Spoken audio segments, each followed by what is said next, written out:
अस्सलाम वालेकुम स्टूडेंट्स, उम्मीद है आप सब खैरियत से होंगे। लास्ट लेक्चर में हम स्टडी कर रहे थे एक्टिव डायरेक्टरी के बारे में कि एक्टिव डायरेक्टरी क्या होती है, उसकी बेसिक्स हमने देखी थी और उसके बाद हम उसके कुछ पॉइंट्स देख रहे थे जिसमें से हमने दो चीज़ें देखी थी, X500 रिकमेंडेशंस और DNS। तो उम्मीद है आपको वो चीज़ें समझ में आ गई होंगी। अब नेक्स्ट जो चीज़ है आपके पास वो है LDAP। आपकी स्क्रीन पे सामने आ रहा होगा। तो LDAP क्या चीज़ है? LDAP is a directory access protocol which is used to exchange directory information from server to clients or from server to server।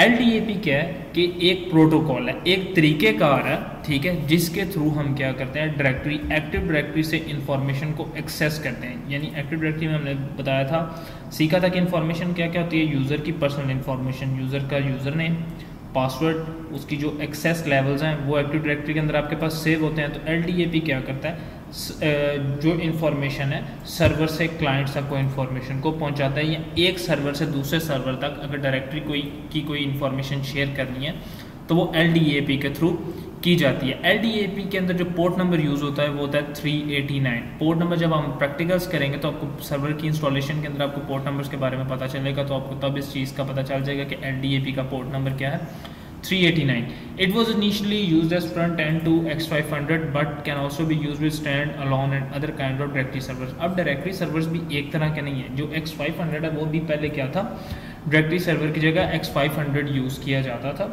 ठीक है। और एक और भी चीज़ यूज़ होती है स्टैंड अलोन। तो बता रहा है कि क्या उसको बोलते हैं, LDAP पहले फ्रंट एंड के साथ यूज़ किया जाता था, ठीक है, फिर X500 के साथ यूज़ किया जाता रहा, स्टैंड अलोन के साथ भी। और इसके अलावा भी बहुत से डायरेक्टरी सर्वर्स हैं जिनके साथ आप LDAP प्रोटोकॉल यूज़ करते हैं, जो कि किस लिए यूज़ होता है, सर्वर से डायरेक्टरी से इंफॉर्मेशन एक्सेस करने के लिए।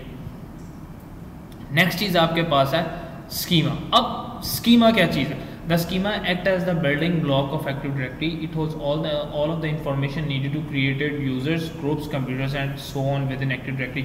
अब हर Active Directory के अंदर डिफरेंट ग्रुप्स बने हुए होते हैं, ठीक है, यूजर्स के डिफरेंट ग्रुप्स बने होते हैं। तो स्कीमा क्या है? स्कीमा एक्चुअल में कुछ रूल्स हैं जो कि यूज़ किए जाते हैं क्या करने के लिए, एक्टिव डायरेक्टरी के अंदर यूजर्स और ग्रुप्स को क्रिएट करने के लिए। यूज़र्स क्रिएट करने के लिए भी जो रूल्स हैं कि यानी आप क्या है कि जब आप यूज़र कोई क्रिएट करते हैं तो आपसे जब आप किसी भी जगह पे साइन इन होने लगते हैं या साइन अप आप करते हैं, अब लेट्स सपोज आप फेसबुक अकाउंट बनाते हुए साइन अप करें तो आपसे कुछ इन्फॉर्मेशन मांगते हैं जिसमें आपका नाम होता है, आपकी डेट ऑफ बर्थ है, ठीक है, आप उससे आगे क्या चीज़ है, आपका जेंडर पूछा जाता है, तो और क्या है, यूज़र्स बनते हैं और फिर उसे यूज़र क्रिएट किया जाता है, ग्रुप्स क्रिएट किए जाते हैं इस इंफॉर्मेशन के through.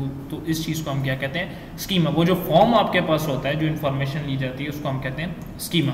The schema defines the classes of objects that are allowed within a directory and attributes that are associated with those object. Schema ये चीज़ डिसाइड करता है कि जो आपके पास यूज़र्स की क्लासेस बनी होती हैं, यानी लेट्स सपोज हम एक एग्जाम्पल लेके चलते हैं कि क्या करना है कि हमने एक्टिव डायरेक्टरी के अंदर सेपरेट करना है मेल्स और फीमेल्स को, ठीक है। तो स्कीमा के थ्रू हम इजीली सेपरेट कर सकते हैं। हमें पता है कि कितने मेल्स हैं और कितनी फीमेल्स हैं, क्योंकि हमने उससे पहले इन्फॉर्मेशन उनसे अकाउंट बनाते हुए उनसे इन्फॉर्मेशन ली हुई है। There must be consistent across domain in order for security policies and access right to function correctly. कह रहा है कि जो ये रूल्स हैं यूज़र क्रिएट करने के, ये तमाम सर्वर्स के अंदर जितने एक नेटवर्क के अंदर एसोसिएटेड हैं ये सेम होने चाहिए। It defines how each attribute can be used and the properties associated with the attributes. इससे हमें ये पता चलता है कि किस तरह से जो डिफरेंट रूल्स हैं वो यूज़ किए जा सकते हैं और किस रूल्स की क्या क्या प्रॉपर्टीज़ हैं, किस रूल से हम क्या क्या चीज़, कितना हमारा एक्सेस लेवल बन सकता है। जिस तरह हम लेट्स सपोज हम कह देते हैं कि कुछ इन्फॉर्मेशन आप फेसबुक पे देखते हैं कि जो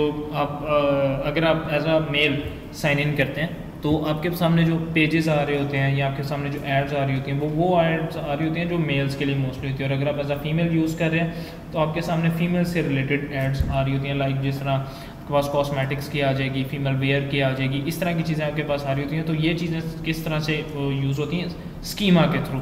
कि पता होता है कि अगर आपने किसी चीज़ को डिवाइड करना है, यूज़र्स को, ग्रुप्स को आपने एसोसिएट करना है, तो आप स्कीमा के थ्रू इन चीज़ों को आप क्या कर सकते हो, एसोसिएट कर सकते हो। नेक्स्ट चीज़ है एक और स्कीमा से रिलेटेड आपके पास है स्कीमा एट्रीब्यूट्स, यानी स्कीमा के जो रूल्स हैं to standardise active directory the schema defines the attributes that can be used when creating objects. Schema attributes क्या हैं कि कुछ रूल्स हैं जो कि असाइन किए जाते हैं, जिस हम फॉर्म की बात कर रहे थे, किसी भी ऑब्जेक्ट को या किसी भी यूज़र को क्रिएट करते हुए। These attributes defined only once can be use for any object. ये रूल्स आप एक ही दफ़ा से क्रिएट करते हैं जब आप नेटवर्क अपना बनाते हैं, एक ही दफ़ा ये आप रूल्स क्रिएट करते हैं और उसके बाद नेटवर्क क्रिएट करने के बाद जितने भी यूज़र्स आपके पास आते रहेंगे वो उन सेम रूल्स के अगेंस्ट आएंगे। Defining the attribute once and using it for multiple objects allows for a standardise approach for defining objects. कह रहे हैं कि जब आप एट्रीब्यूट या रूल्स एक दफ़ा बना देते हैं और फिर बाद में पूरे नेटवर्क के अंदर वही यूज़ करते हैं, वो आपको हेल्प करते हैं कि हर चीज़ आपकी स्टैंडर्ड रहे, कोई आपके पास प्रॉब्लम ना है। Example of attribute is name. क्या आप जिस तरह आप एट्रीब्यूट में आप नेम जी असाइन कर देते हैं कि जी नेम के अंदर आप सपोज आप कह देते हैं कि जी नेम आपका जो यूज़र नेम हो, ठीक है, उसमें लेटर कैपिटल हो, स्मॉल हो, या उसमें कोई नंबर आए या ना आए, या स्पेशल करेक्टर आए या ना आए, ये सारे आप रूल्स असाइन कर देते हैं। Each attribute within the schema has to have a unique OID, object identifier. हर एट्रीब्यूट, हर रूल्स, जितने रूल्स आप क्रिएट करते हैं, हर रूल का क्या है, एक आपके पास नंबर होता है, ठीक है, यूनिक नंबर होता है और उसको आप कहते हैं ऑब्जेक्ट आइडेंटिफायर। और ये इंटरनेशनल रूल्स हैं, वैसे तो हर नेटवर्क के अंदर कुछ इंटरनेशनल रूल्स हैं जो कि यूज़ किए जाते हैं ताकि रूल्स सेम रखे जाते हैं हर नेटवर्क के लिए। उससे हमें फ़ायदा ये है, सिर्फ प्राइवेट नेटवर्क्स के अलावा जो कि आपके पब्लिक नेटवर्क्स हैं उनके मोस्टली के रूल्स सेम है। क्यों? ताकि एक नेटवर्क से दूसरे नेटवर्क तक जो आपकी एक्सेस हो वो ईजी हो।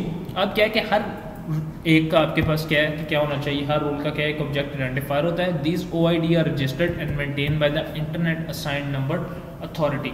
अब आपके जो पब्लिक नेटवर्क्स, ठीक है, उनकी बात की जा रही है कि जितने आपके रूल्स हैं उनको क्या किया जाता है, हर एक को एक एक नंबर दिया गया और वो नंबर किसने दिया है, इंटरनेट असाइंड नंबर्स अथॉरिटी। एक एसोसिएशन है, उसने क्या किया, जिसने रूल्स बनाए उसने हर रूल को, जो कि यूज़र क्रिएट करने के रूल्स हैं डिफरेंट, जिस तरह आपने देखा कि हर साइट में नेम, लास्ट नेम, ठीक है, फिर उसके बाद एज आ जाती है, आपकी डेट ऑफ बर्थ वो लोग पूछते हैं, जेंडर पूछते हैं, ये चीज़ें हर जगह सेम है, ठीक है। New attributes will needed to be assigned an OID। अगर आप बनाते हुए, ठीक है, नेटवर्क क्रिएट करते हुए अगर आप कोई नया रूल अपनी तरफ से इंट्रोड्यूस कराना चाह रहे हैं तो उसका एक सेपरेट आपके पास ऑब्जेक्ट आइडेंटिफायर नंबर होगा। If you are adding an attribute for use in object you should register it with INA to safeguard the attribute and to make sure that it does not step on any other attributes. कह रहा है कि जब आप एक नया rule assign करते हैं, कोई भी आप नया रूल बनाना चाह रहे हैं, तो आप क्या करते हैं, आप ऑब्जेक्ट आइडेंटिफायर वालों से कॉन्टैक्ट करते हैं IANA से और उनको अपना रूल बताते हैं और उसके अगेंस्ट एक नंबर आप ले लेते हैं, ताकि इसके अलावा जब भी आप कहीं ये यूज़ करें तो आपको रूल पूरा लिखना ना पड़े, आप सिर्फ रूल का नंबर लिखकर उस रूल को एक्सेस किया जा सके। और ये भी देखा जाए कि क्या ये जो अब नंबर है ये किसी और के अगेंस्ट तो नहीं है, या यही रूल पहले किसी नंबर से बना हुआ तो नहीं है। Registration is free and as long as your OID is unique you should be issued an OID for your attribute. कह रहे हैं कि रजिस्ट्रेशन, इसकी रूल असाइन करने की जो रजिस्ट्रेशन है वो फ्री है, और जब आपको OID यूनिक है, यानी जो आप रूल यूज़ कर रहे हैं, ठीक है, वो यूनिक है और आज तक किसी और ने इस तरह का रूल यूज़ नहीं किया, तो उस रूल को एक्सेप्ट कर लिया जाएगा और क्या है, उस रूल के अगेंस्ट आपको एक नंबर इशू कर दिया जाएगा। स्कीमा से रिलेटेड और भी कुछ टॉपिक्स हैं, स्कीमा क्लासेस, स्कीमा ऑब्जेक्ट्स, वो चीज़ें हम नेक्स्ट क्लास के में देखेंगे। आज के लिए इतना ही, अल्लाह हाफ़िज़।